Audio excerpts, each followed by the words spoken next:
Students, हम देखेंगे halide ions के लिए क्या टेस्ट हो सकते हैं। हम आइडेंटिफाई करने हो हेलाइड आयंस तो उनके लिए टेस्ट करते हैं, और हम एक टेस्ट देखेंगे इनके लिए कि हम कौन सा टेस्ट करते हैं।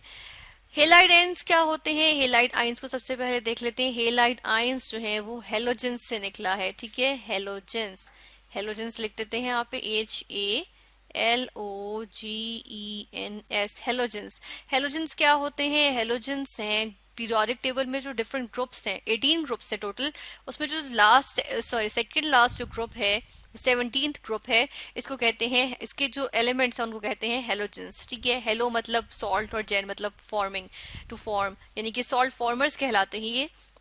और हम देखते हैं कि हेलोजेंस कौन कौन से एलिमेंट्स हैं। फ्लोरीन है, ठीक है, फिर क्लोरीन है, फिर ब्रोमीन है, और फिर आयोडीन है। इनकी हम जनरली बात करते हैं, ठीक है। और एसिटीन भी होता है, लेकिन ये अनस्टेबल होता है क्योंकि ये जो है वो रेज एमिट करता रहता है, ठीक है, हार्मफुल रेडिएशंस एमिट करता रहता है। इस वजह से हम कहते हैं कि एसिटीन की हम बात नहीं करते, ठीक है। ये रेडिएशन एमिट करता है और किसी दूसरे एलिमेंट में कन्वर्ट हो जाता है, तो इसकी तो हम बात ही नहीं करते, ठीक है।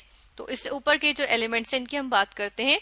और इसमें से भी हम देखते हैं कि फ्लोरीन है, F fluorine, Cl chlorine, Br bromine, I iodine, ये हमारे पास है हेलोजेंस, ठीक है। और अगर इनको मैं रिप्रेजेंट कर दूं एक्स से, ठीक है, जनरली अगर मैं कहूं कि जिस तरह इनको सबको मिला के हम हेलोजेंस कह रहे हैं ना, इस तरह अगर हेलोजेंस के लिए एक सिंबल मैं जनरल सिंबल ले लूं एक्स, ठीक है, तो क्या होता है कि जो एक्स है इनकी ये प्रॉपर्टी होती है, यानी कि हेलोजेंस की ये प्रॉपर्टी होती है कि ये इलेक्ट्रॉन जो है वो गेन कर सकते हैं, ठीक है। ये इलेक्ट्रॉन गेन किया इन्होंने, और क्या बना लेते हैं? नेगेटिवली चार्ज्ड आयन बना लेते हैं, जिसको हम एनाइन कहते हैं। अब ये जो नेगेटिवली चार्ज्ड एनाइन है या नेगेटिवली चार्ज्ड आयन है या एनाइन है, तो ये हेलोजन का एनाइन है, इसको कहते हैं हेलाइड आयन, ठीक है। इसको हम क्या कहते हैं? हेलाइड कहते हैं। ये कहलाता है हेलाइड आयन। सिर्फ हेलाइड भी कहते हैं और हेलाइड आयन भी कहते हैं। जिस तरह से अगर फ्लोरीन की बात करें तो इसका आयन होगा फ्लोराइड आयन, क्लोरीन का क्लोराइड आयन, ब्रोमीन का ब्रोमाइड आयन, और आयोडीन का आयोडाइड आयन, ठीक है। अब हम देख लेते हैं कि अगर कोई सॉल्ट मौजूद हो, जिस तरह से मेरे पास सोडियम क्लोराइड मौजूद हो, ठीक है, या फिर मेरे पास क्या मौजूद हो, मेरे पास जो है वो पोटेशियम ब्रोमाइड मौजूद हो, के का मतलब पोटेशियम, Na मतलब सोडियम, ठीक है, या फिर मेरे पास जो है वो कोई और मौजूद हो, सोडियम आयोडाइड मौजूद हो, ठीक है। मेरे पास ये सॉल्ट्स मौजूद हैं, इनका कोई कलर नहीं है और मुझे नहीं पता ये कौन से सॉल्ट्स हैं, और मैंने देखना है कि इसके अंदर कहीं क्लोराइड तो नहीं मौजूद, कहीं ब्रोमाइड तो नहीं मौजूद, कहीं इसमें आयोडाइड तो नहीं मौजूद। तो मैं क्या करूंगी कि इनके लिए टेस्ट करूंगी, ठीक है ना। तो यहाँ पे भी हम एक ऐसा ही टेस्ट देखेंगे कि हमें अगर सोडियम क्लोराइड पकड़ा दिया जाए और कहा जाए कि किस तरह पता चलेगा कि इसके अंदर जो है वो क्लोराइड है, ठीक है, तो हम जो है वो उसके लिए टेस्ट करेंगे, और वही टेस्ट हम यहाँ पर भी देखेंगे।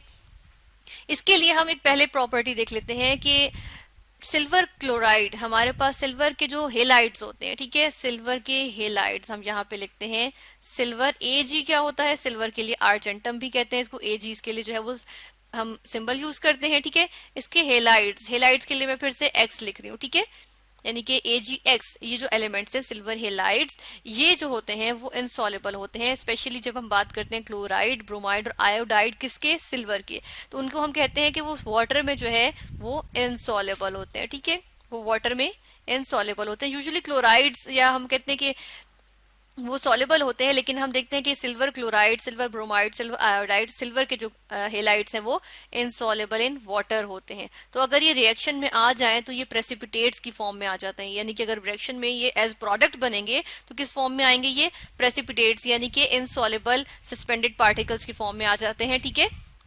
तो इस वजह से हम इनको प्रेसिपिटेट्स कहते हैं, और प्रेसिपिटेट्स के लिए मैं जो एब्रीविएशन यूज कर रही हूँ या सिंबल एब्रीविएशन यूज कर रहे हैं हम यहाँ पे, वो है PPT, ठीक है। अब हम देख लेते हैं कि किस तरह से, यानी कि अगर टेस्ट करना हो मुझे, मेरे पास सिल्वर सोडियम क्लोराइड मौजूद हो, ठीक है ना।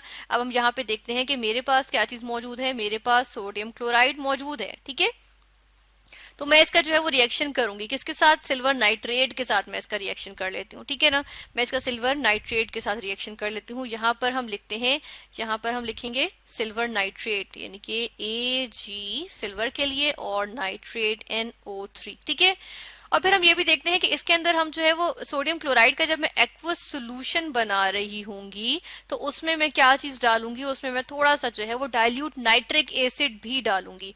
और उसकी वजह ये होती है कि डाइल्यूट नाइट्रिक एसिड डालने से हमारे पास अगर मजीद कोई और भी आयंस मौजूद हों उसके सोल्यूशन में सोडियम क्लोराइड के साथ कोई इम्प्योरिटीज में, ठीक है, यानी कि प्योर फॉर्म में अगर ये नहीं हो और इसके अंदर और भी कोई आयंस हो, तो वो जो है वो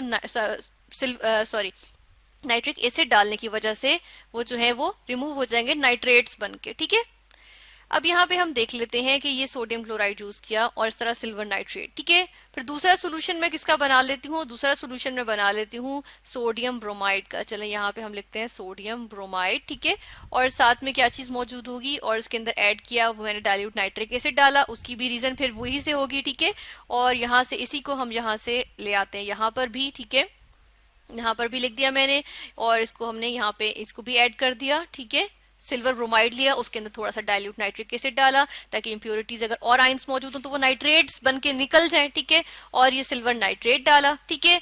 फिर एक और मैं यहाँ पर ले लेती हूँ, मैं क्या करती हूँ यहाँ पर अब मैं ले लेती हूँ सोडियम का ही आयोडाइड ले लेती हूँ, ठीक है। और इसके साथ इसका भी मैंने एक्वस सोल्यूशन लिया, डाइल्यूट नाइट्रिक एसिड डाला, और क्या चीज में ऐड कर दी, मैंने इसमें सिल्वर नाइट्रेट ऐड कर दिया, ठीक है। ये मैंने इसके अंदर ऐड कर दिया सिल्वर नाइट्रेट। इसको हम थोड़ा सा यहाँ पे कर देते हैं, इसको हम यहाँ पे कर देते हैं, ठीक है। अब हम देखते हैं कि रिएक्शन क्या होता है इसके नतीजे में। थोड़ा सा इसको ब्रोमीन के हम रिएक्शन को इससे सेपरेट करने के लिए डिस्टेंस रख देते हैं थोड़ा सा।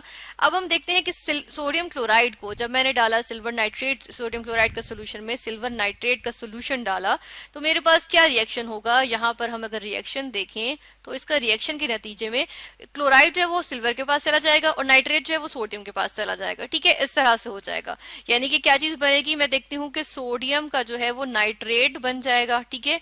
और ये जो है वो सॉल्युबल होगा रिएक्शन में एक्वस फॉर्म में, या हम कहते हैं ये जो एक्वस मीडियम में जो रिएक्शन हो रहा है इसमें ये सॉल्युबल होगा।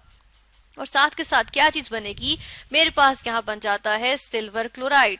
अब सिल्वर क्लोराइड हमने कहा था कि ये इनसॉल्युबल होते हैं सिल्वर की हेलाइड्स, यानी क्लोराइड्स, ब्रोमाइड्स, आयोडाइड्स, तो ये सिल्वर क्लोराइड डेफिनेटली जो है वो इनसॉल्युबल होगा, ठीक है ना। और इसके प्रेसिपिटेट्स आएंगे, तो किस तरह के प्रेसिपिटेट्स आएंगे, हम यहाँ ब्रैकेट में देखते हैं कि ये क्या आएंगे, प्रेसिपिटेट्स आएंगे। और किस तरह के आएंगे, व्हाइट प्रेसिपिटेट्स आ जाएंगे, ठीक है, व्हाइट प्रेसिपिटेट्स आ जाएंगे। और अगर हम साथ के साथ में देख भी लें कि किस तरह से, तो हम यहाँ पर देखते हैं, ठीक है, कि एक टेस्ट ट्यूब में देख लेते हैं कि जब हमने रिएक्शन किया तो क्या हुआ। ये मेरे पास आ गए सिल्वर क्लोराइड के व्हाइट प्रेसिपिटेट्स, ठीक है। फिर मैंने क्या किया, सिल्वर ब्रोमाइड वाला जिसके अंदर मैंने सिल्वर नाइट्रेट डाला था, सोडियम ब्रोमाइड के सोल्यूशन में सिल्वर नाइट्रेट डाला था, ठीक है। जब इसको मैंने देखा तो इसमें मेरे पास क्या चीज बनती है, इसमें मेरे पास जो है जी बन रहा है सोडियम नाइट्रेट, फिर से बन गया, ठीक है। क्योंकि क्या किया, सोडियम ने जो है वो नाइट्रेट जो है वो सोडियम के पास चला गया और ब्रोमाइड जो था वो सिल्वर के पास चला गया, ठीक है। अब मेरे पास क्या चीज बन रही है, यहाँ पर मेरे पास जो है वो बन गया सिल्वर और ब्रोमाइड, ठीक है, ये आ गया ब्रोमाइड। अब ये जो फिर से वही बात कि सिल्वर के जो ब्रोमाइड होगा, क्लोराइड होगा, आयोडाइड होगा, वो तो इनसॉल्युबल होगा, तो ये मेरे पास प्रेसिपिटेट्स फॉर्म में आ गया, ठीक है। और हम देखते हैं कि इसके जो है वो क्रीम कलर के जो है वो मेरे पास प्रेसिपिटेट्स आते हैं। जिस तरह इसके प्रेसिपिटेट्स भी हम देख लेते हैं, जब हमने एक टेस्ट ट्यूब में रिएक्शन किया तो ये मेरे पास आ गए क्रीम कलर के प्रेसिपिटेट्स, ठीक है। फिर उसके बाद थर्ड रिएक्शन हम देख लेते हैं। थर्ड रिएक्शन में क्या हुआ है, थर्ड रिएक्शन में जी हमारे पास जब रिएक्शन हुआ तो इसके नतीजे में हम देख रहे हैं कि सोडियम नाइट्रेट फिर से बन गया, ठीक है, सोडियम नाइट्रेट आ गया, ठीक है। ये सोडियम नाइट्रेट का एक्वस सोल्यूशन आ गया और साथ में क्या चीज बन गई है, साथ में मेरे पास बन जाता है सिल्वर का आयोडाइड। अब इस बारी में हमारे पास क्योंकि सोडियम आयोडाइड था तो सिल्वर आयोडाइड बन गया, ठीक है। और इसके जो प्रेसिपिटेट्स हैं वो मेरे पास येलो कलर के प्रेसिपिटेट्स आते हैं और इसके प्रेसिपिटेट्स भी देख लेते हैं, ये इसके प्रेसिपिटेट्स आ गए, ठीक है। तो इस तरह से हम देखते हैं कि मेरे पास जो है वो डिफरेंट कलर के प्रेसिपिटेट्स आ जाते हैं और वही इंडिकेट करते हैं कि हमारे पास जो है वो रिएक्शन में जो है वो कौन से आयंस मौजूद हैं। व्हाइट प्रेसिपिटेट्स आए तो वो सिल्वर क्लोराइड के थे, तो क्लोराइड आयन जो है वो डिटेक्ट हो गया। मेरे पास क्रीम कलर के प्रेसिपिटेट्स आए तो वो पता चला जी उसके अंदर ब्रोमाइड आयन डिटेक्ट हुआ है। और अगर सिल्वर आयोडाइड बना तो येलो प्रेसिपिटेट्स आए और कंफर्म हो गया कि मेरे पास जो है वो आयोडाइड आयन जो है वो प्रिपेयर हुआ है, ठीक है। तो ये हमारे पास था कि हमने टेस्ट देखा है कि हेलाइड आयंस अगर हमारे पास मौजूद हो किसी सॉल्ट में तो उनको किस तरह डिटेक्ट करते हैं।